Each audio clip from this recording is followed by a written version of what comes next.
सबसे पहले हमारा ऑडियो वीडियो आप तक पहुंचे तो गुप्ता म्यूजिक स्टूडियो को सब्सक्राइब करें और घंटी को दबाना न भूलें।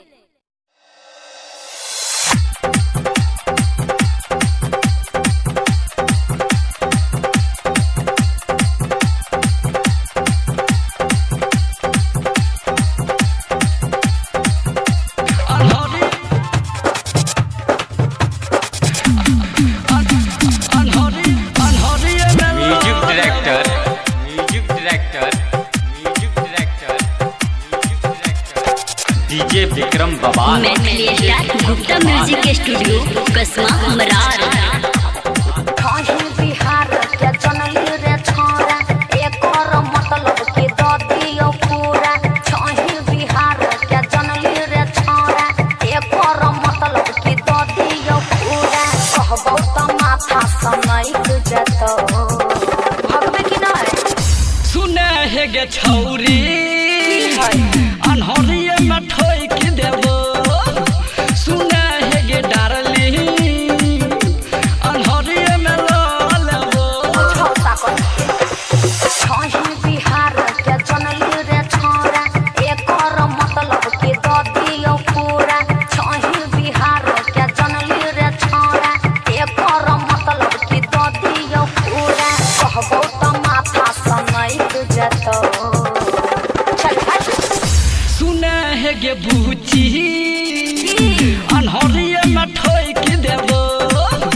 सुने हे गे डार्लिंग अनहरिए में लो लेबो। म्यूजिक डायरेक्टर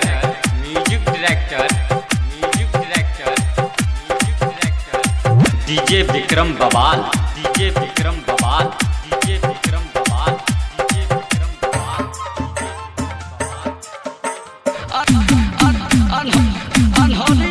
अनहरिए में लो लेबो।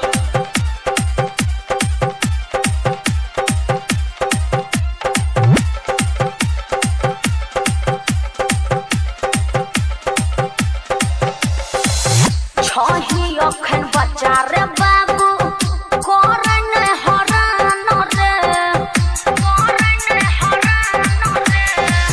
हमरा पाछो घुमबे ना भजबे बदनाम रे। बुझली सम्हर के रहे बड़ा निमन गोर लागो गाल चटकदार गे।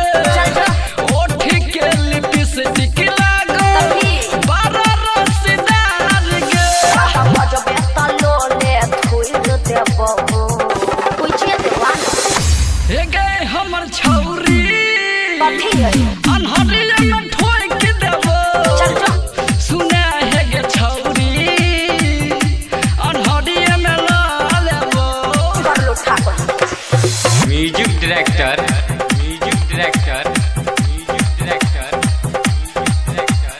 डीजे विक्रम बवाल डीजे विक्रम बवाल डीजे विक्रम बवाल डीजे विक्रम बवाल।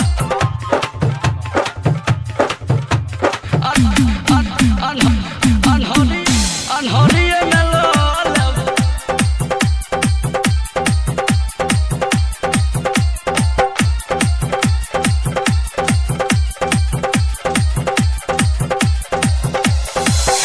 ओइली हम त नाच करेले सुनबो नई बकवा सरे सुनबो नई बकवा सरे।